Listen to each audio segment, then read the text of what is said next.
Hello friends, welcome back to my channel, and if you're new here, welcome to my channel. My name's Bethany. I am a real estate TikToker in the GTA, and today I'm going to talk about, I guess, all of the things that I wish that I knew before getting into real estate. So let's get into it.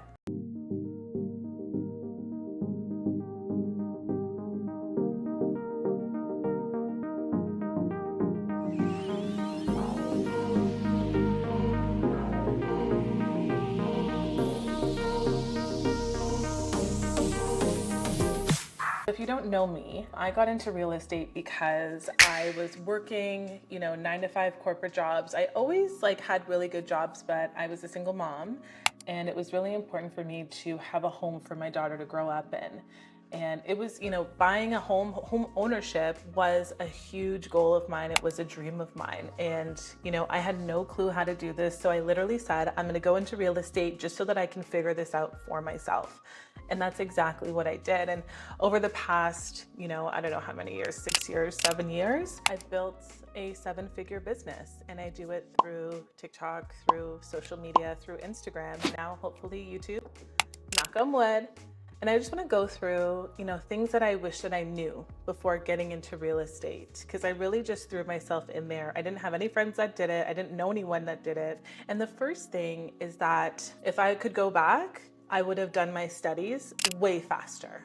I spent about a year studying part-time because I was also working full-time because I was a single mom. So I kind of got my studying in whenever I could. But anytime that I talk to people that reach out to me and they say, what's the best advice? I say, get your studies done as fast as possible, because once you finish all of your studies, that's when you're actually going to learn. The stuff that they teach you in the textbooks, I mean, it's great in theory, but once you start doing the practical work and you're in the field, that's when you actually learn how to run a business. That's when you actually learn the business. So that's what I would have done differently. I would have definitely just breezed through it as fast as I could so that I could get into it. It was a crazy shock how much money that you can make in sales. I went from being a single mother who would get back, around tax time, maybe a tax return of like $10,000. I got 1 year. And then the following year, I had to pay $60,000. And I remember how shocking that was for me. So if you are somebody who's kind of stuck and you don't really know what you want to do, I think it's, one learning that I could share with you is that your life can change, in a span of a year, in a span of a few short months. I used to feel just really, really stuck and doom and gloom in my life. I was the single mom, failed relationship, living in my parents' basement. I had $50,000 in debt, could never get by. And if you would have told me that I would be who I am today, I would not have believed you. So that's definitely another thing. It's quite exciting. I would say splits are important. As you are looking at different brokerages of where to go, splits are important, but they are not everything. It's not the end all be all of everything. I think that it's important to find a brokerage who's going to support you in the kind of agent and the professional that you want to be. I can't tell you how many times that, brokerages or just the industry as a whole kept trying to put me in this box and kept telling me I could not use social media for my business, and I could not do this, and I could not do that, and I could not do TikTok, and that was not going to be successful. And I just kept really staying focused on what I wanted to do, and I've been able to turn it into something that feeds me and my entire family.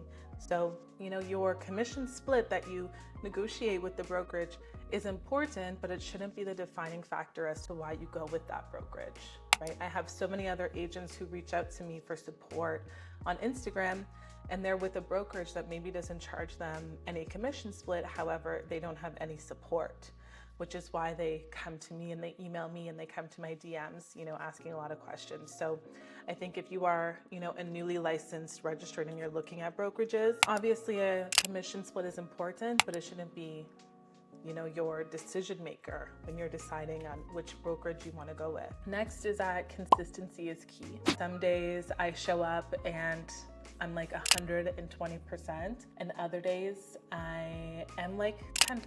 I think that's not unique to real estate. I think that's just with any business in general, that consistency is key. Being able to get up every single day and do what's important to you, and always being open to learning.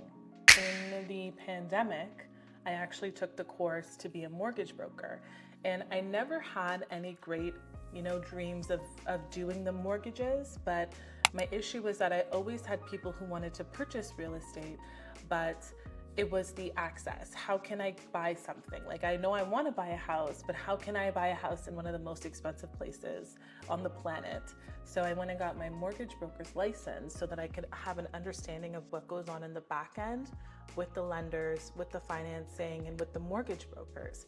And that course that I did, I think it was $400, and it must have made me like $400,000 by now. That information that I learned was so valuable, and it still is so valuable to me to this day. So if you are a new agent and you're looking for like, what can I do to help my business? I highly recommend going and taking that course, and not necessarily to be a mortgage broker, but so that when you're talking to clients and you're talking to your lenders and you're talking to your brokers, you have an understanding of what an interest rate differential is.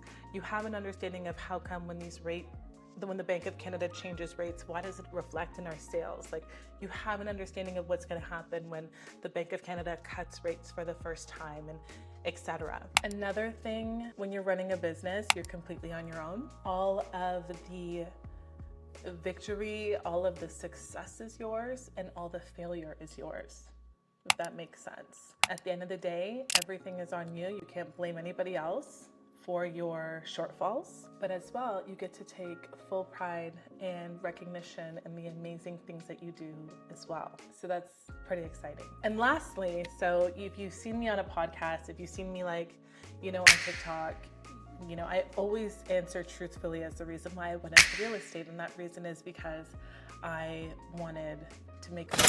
If you ever seen me on a podcast or in an article or anything like that, and people ask me as to why I went into real estate, I'm always very honest with my answer, and that answer is because I wanted to make money, right? But I've noticed that the reason that I've stayed in real estate is because I like when people trust me. I like when I can be part of somebody's major milestone in their life. And a lot of the time, some of the most satisfaction that I've gotten have been from my lowest sale deals.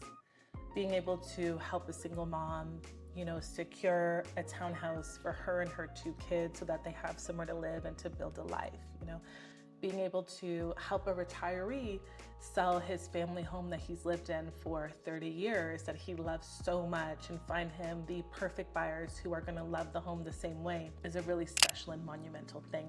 And my role is just playing a small part in this.